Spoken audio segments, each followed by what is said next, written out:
the Cold Potato Trophy was by far the hardest trophy to unlock in Split Fiction on PS5, because this trophy definitely requires 2 players in order to unlock it, because you need to complete the game show without the bomb ever exploding once, and that is a real tough challenge. Even with 2 good players, you're still going to struggle to get through this game show's side story that occurs in the second chapter of the game and sees both players running down their own lanes, passing a bomb back and forth to prevent it from detonating it, and then dumping it into a bin at the end of the assault course before moving on to the next stage, of which there are around 5, each one increasing in difficulty and challenge. And as it's a trophy that requires 2 players, the biggest hurdle of actually unlocking this trophy is finding a good co-op partner to do it with. And if, like me, the majority of people who play this are probably going to play it with their partners who likely aren't gamers, so you're going to have someone who is really used to the movement and controls and someone who isn't, and that is where the challenge lies, in getting them to, 1, stay interested in this game long enough to try and even get this trophy, and 2, just getting the hang of how they move around and throw it, and relying on them to not buckle under pressure. And then you've also got to stay calm when they fail at simple things or whatever, so that they don't get annoyed and then don't want to do it anymore. So yeah, it was a challenge, but me and my girlfriend did this in about 20 odd minutes, I think, and we did have a few moments where she would mess up, but there was also equally several times where I messed up, whether I just fell off one of the platforms, or the car thing that chases you in one of the stages. That was where I was messing up, because I just couldn't avoid him at the start to get that first throw in, and then we had to just re-strategize how we did it by just going right to the ends of the stage, left and right, and just going up the far end and just passing it back and forth that way. So it's a really fun trophy to actually go for, even though it can be quite stressful for your co-op partners to try and do it, because it really does rely on teamwork and good communication with your partner. We had a strategy where every time we would throw it, we would say that we were about to throw it, so that the other player could be prepared to press R2 to grab the bomb, because if you throw it and they don't catch it, the bomb will explode, and then that's your run over. So yeah, it does require a bit of teamwork, and we would strategize every time we got to a new stage what we would do, where we would pass it, so we would know to run across 3 platforms, stop, and then pass before going on to the next one, kind of thing. So it is a good trophy and a good challenge to build up that teamwork aspect with your co-op partner. And it was one that I did really enjoy, even if my partner was a bit stressed out by it, because I think she just felt pressured to get this trophy and get the platinum. Yay! Oh dear. So I guess I'll do a run through of all the stages and what bits I think were BS. So the first stage is just really simple. It's a basic tutorial.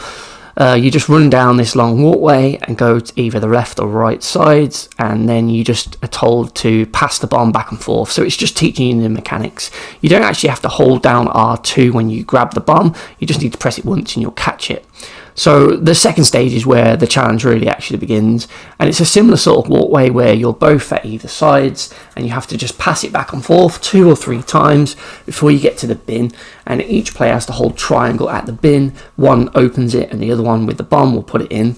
So the third stage is where it probably gets a little bit tricky, because you have these boost pads on the floor that will send you flying into the air, and you have to go on them to pass the bomb, because in the middle of the arena is a glass wall, so you can't just throw the bomb back and forth as easily this time. But all you need to do is stand on the first boost pad and then the second one, and after passing it on the second one, just run all the way to the end and pass it before putting it into the bin. This next stage was the trickiest one when we first got here, because there's a lot of hazards here. There's these flames that will come up and burn you, and there's also spikes that can kill you as well. And if the person dies, they reset to the beginning of the area, so you'll likely not be able to pass the bomb back to get through it. One tip that we did realise was that if a character dies, you can actually pause and restart the checkpoint if you haven't thrown the bomb. If the bomb is thrown and it's in midair, you restarting that checkpoint will void because it will count as an explosion. As long as someone's caught the bomb and has it in their hands, you can restart whenever you like, and it won't void the trophy. So yeah, there's just waiting at key points here. We found that if we left a player there and got the first player round to the end, it was a lot easier to get through and just pass the bomb safely. I think you can actually just pass the bomb as many times as you like. There's no sort of like time limit, so you can just take your time. This stage here was the one that I struggled with the most. It's a wide open arena and you have this robot that will just drive after whoever has the bomb, and I just found it really awkward to get over him on the first jump. But what we ended up doing was just running to the far sides of the arena and just sticking up there and going up that route instead of trying to just awkwardly navigate the arena, because it sent the car back and forth and made it easier for us to progress. This next stage is a bit more hazards. There's moving platforms in this one, as well as some flames to avoid and a boost pad or two to jump on.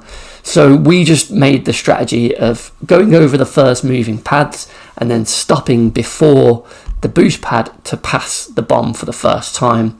Then we would just get on the boost pads together, and then once we get to the next platform after dashing over to it, we'd make another pass just to be safe. Because you do get a fair amount of time before the bomb blows up, but you always are aware of it, and it does get a bit nerve-wracking. So we passed it back and forth a few times there, got on these moving platforms, and then just made a few more safe passes before one of us went to the bin and the other person slammed the bomb in there. So again, once you know what you're doing, the platform stages, they aren't that bad, to be fair.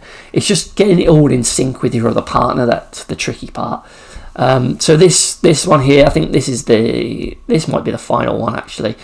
So here we just run across the 3 platforms, make a pass before going through this hazard. So for me, you have to pass through this hazard as soon as you see the white cloud of smoke. You'll be safe then if you just dash through it. But here we did struggle a few times, just getting caught on it and failing. And it's really annoying if you fail this far into the run, because you do have to start all over again, which does get a bit tedious. But at least you can quickly navigate back to this challenge via the tap to select. But if you do manage to get it into there without ever blowing up the bomb in your run, you will actually pop the trophy. So I guess all that's left to do is give this a BS rating. So yeah, for me, this trophy, it is a great one, and it's a great co-op trophy that can get a little bit annoying and frustrating, particularly for your non-gaming partners, but I still think it's a really good trophy in the end, because it really does encourage the teamwork aspect of a co-op playthrough. And it was a fun challenge trying to get through each of the stages without ever blowing up the bomb.